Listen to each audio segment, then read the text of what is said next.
Olá, meus queridos e amados irmãos, tudo bem com vocês? Nesse sábado do Senhor eu vou trazer uma palavra edificadora para cada um de vocês. A palavra é como encontrar a Deus. Vamos lá?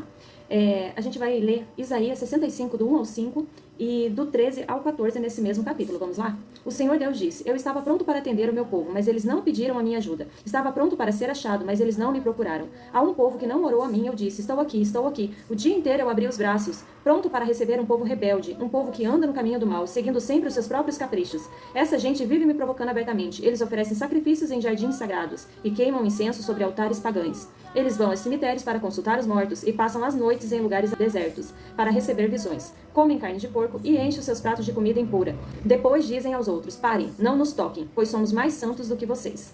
Dando continuidade, a gente vai pegar ali do 13 até o 14, que diz assim: Portanto, o Senhor Deus diz: Aqueles que me servem terão comida e bebida, mas vocês passarão fome e sede. Eles serão felizes, mas vocês serão humilhados. Eles cantarão cheios de alegria, mas vocês gemerão de tristeza, chorarão com o coração cheio de angústia.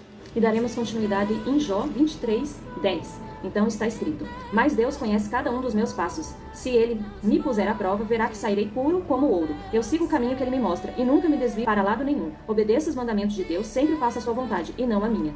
E partimos para a finalização em Salmos 50, do 1 ao 23. Está escrito: Deus, o Senhor Deus, fala e chama todos os moradores do mundo, de um lado da terra ao outro. Deus brilha lá de Jerusalém, a cidade de perfeita beleza. O nosso Deus está chegando, porém não chega em silêncio. Um fogo destruidor vem na sua frente, e em volta dele há uma violenta tempestade. Ele chama o céu e a terra como testemunhas para assistirem ao julgamento do seu povo. Ele diz: Reúnam aqueles que são fiéis a mim, aqueles que fizeram uma aliança comigo, e como sinal ofereçam um sacrifício. Os céus anunciam que Deus é justo, que ele mesmo é quem vai julgar. Deus diz: Escute, meu povo, que eu vou falar. Vou ser testemunha contra você, povo de Israel. Eu sou Deus, o seu Deus. Não vou repreendê-los por causa dos sacrifícios e das ofertas que vocês sempre me trazem. No entanto, eu não preciso dos touros das suas fazendas e nem dos bodes dos seus rebanhos, pois os animais da floresta são meus, e também os milhares de cabeças de gado espalhados nas montanhas.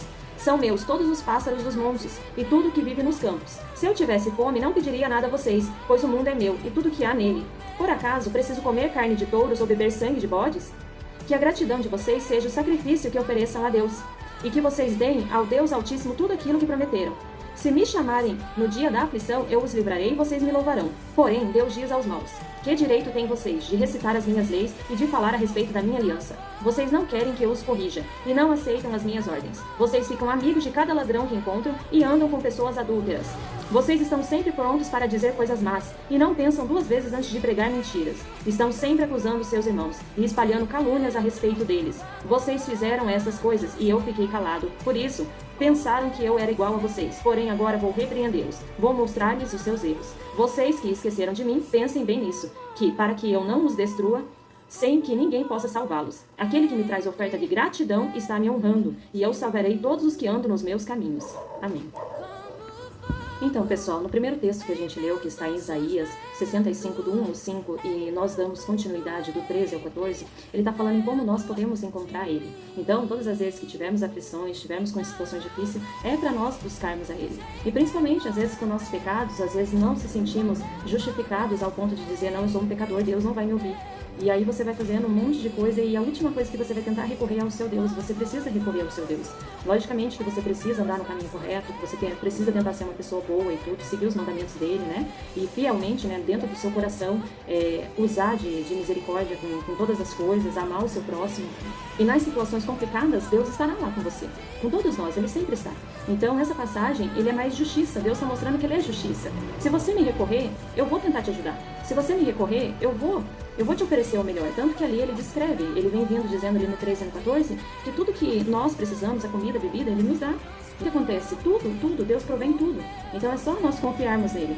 Então, simplesmente, as pessoas às vezes estão nos seus conflitos internos, estão passando por uma depressão, ansiedade, ou, de repente, aí dependente de algum tipo de vício, e aí o que acontece? A pessoa não recorre a Deus, ela pensa que ela está sozinha, mas ninguém está sozinho. Nosso Pai, nosso Criador, ele está por nós, ele está sempre conosco, né? Então, que tenhamos querer encontrar Deus. E aqui é entender que ele é justiça. Então, se a gente tentar encontrar ele nas nossas aflições, no nosso cotidiano, ele está ali junto com a gente, ele vai passar tudo com a gente e vai dar tudo certo. A outra passagem que nós lemos, que está em Jó 23:10, está falando mais ou menos a respeito da graça, né? Da paz. Então, assim, Deus também é paz na nossa vida. A gente também vai encontrar paz quando a gente se colocarmos ao cuidado de Deus, crermos nele, obedecermos às suas leis e mandamentos e, principalmente, temos esse cuidado, essa misericórdia com as pessoas. Então, imediatamente, Deus conhece o que você faz, igual o Jó falou ali. Deus conhece cada um dos meus passos. Então, Jó enfatizou que sabe que Deus está observando, está sondando, né? Que é a palavra que eu gosto de usar. Então, Deus sabe todas as coisas que têm ocorrido com você antes de você falar. Às vezes, antes de você pensar, Ele já está sabendo a seu respeito, muito mais do que você imagina.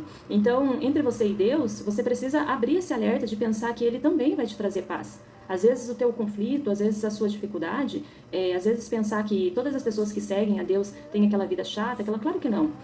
O começo de toda liberdade é a gente não ser escravo de nada. E quando a gente não é escravo de nada, isso torna, assim, de certa forma, uma forma de alegria, uma fonte. E é a paz que Deus nos traz, porque a gente não deve nada para ninguém. Um justo dorme tranquilo, né? Tem um sono tranquilo. E por muitas vezes até doenças que são contraídas, né? Por algumas irregularidades aí da escravidão, né? Que é adulterar, roubar, matar, cobiçar, inveja, né? Todas essas coisas que ocorrem leva a pessoa a um declínio, né? Declínio dela mesma. Então ela vai se tornando escrava e quando chega num período da vida dela, ela vai sentindo um buraco na vida dela que ela não entende o que é. E é exatamente Deus. É o momento que você precisa buscar a Deus. Porque haverá um momento também que se você não buscar a Deus, você corre o risco de perder a sua alma. E a decadência de alma ela é mais perigosa. A decadência de alma significa que você vai estar tirando sua própria vida. Porque a sua alma anseia se ligar com o Criador. No texto anterior, por exemplo, nós estávamos vendo um Deus de justiça. Igual ele fala ali, eu nunca me desvio para lado nenhum. Então, assim, o que significa? Ele não toma caminhos que não sejam o mandamento de Deus e o que Deus pede para ele. Então, ele não vive nem por ele. Ele termina o versículo falando, eu faço a sua vontade, não a minha. Então, quando nós fazemos a vontade de Deus e não a nossa, exatamente a gente encontra um recuo. E já ali no último que nós lemos, que está em Salmos 50, do 1 ao 23, ele se apresenta como nosso rei. Então, o Senhor Deus, ele tem todas as características, né, do dono do mundo, do Criador, que ele cuida de todas as coisas e que ele é rei dos exércitos. Então, Senhor dos senhores, né, do século dos séculos. Então, ele é tudo. Então, aqui, a princípio, ele faz uma certa exortação ao próprio povo de Israel, que ele vem dizendo a respeito dos sacrifícios, que Deus vai repreender cada um deles que ainda estão fazendo sacrifício, porque ele está pedindo misericórdia. E misericórdia, ela tem muito a ver com bondade, com amor, e não com a lei. Então, a lei, ela manda que você sacrifique, a lei manda uma coisa, a lei manda uma coisa, manda outra, mas a lei ela é nula. Então, os mandamentos de Deus, eles serão eternos. Por exemplo, você pode, sim, escolher não comer um alimento. E tem a palavra de Deus, a Bíblia diz que todos os alimentos são abençoados por Deus. Então, por muitas vezes, lá naquele período, quando tinha uma pessoa no deserto, uma carne que de repente poderia causar uma doença, poderia dar alguma coisa. Eles não tinham a medicina avançada, eles não tinham muita coisa. Então, muitas leis humanas que são criadas, num período de tempo, elas são necessárias, mas ela vai se modificando conforme o mundo vai se modificando. Mas os 10 mandamentos nunca vai modificar. Os 10 mandamentos é aquilo ali. E olha só, que direito têm vocês de recitar as minhas leis e de falar a respeito da minha aliança? Vocês não querem que eu os corrija e não aceitam as minhas ordens. Vocês ficam amigos de ladrão que encontram e andam com pessoas adúlteras. Vocês estão sempre prontos para dizer coisas más e não pensam duas vezes antes de pregar mentiras. Então, sim, estão sempre acusando seus irmãos e espalhando calúnias a respeito deles. Vocês fizeram essas coisas e eu fiquei calado, por isso pensaram que eu era igual a vocês. Porém, agora vou repreendê-los e vou mostrar-lhes os seus erros. Então, aqui, basicamente, no meu entendimento, no meu ver, é que é realmente isso. A lei, ela é moldável, igual na sociedade, ela é importante sim. Por muitas vezes, as pessoas, quando elas, de outras religiões, assim, por exemplo, o judaísmo, o islamismo, eles pensam que o cristianismo desrespeita as leis de Deus, os mandamentos. Não, muito pelo contrário, não desrespeitamos os mandamentos de Deus. Nós seguimos, né, os mandamentos que Deus escreveu na tábua, né, para Moisés.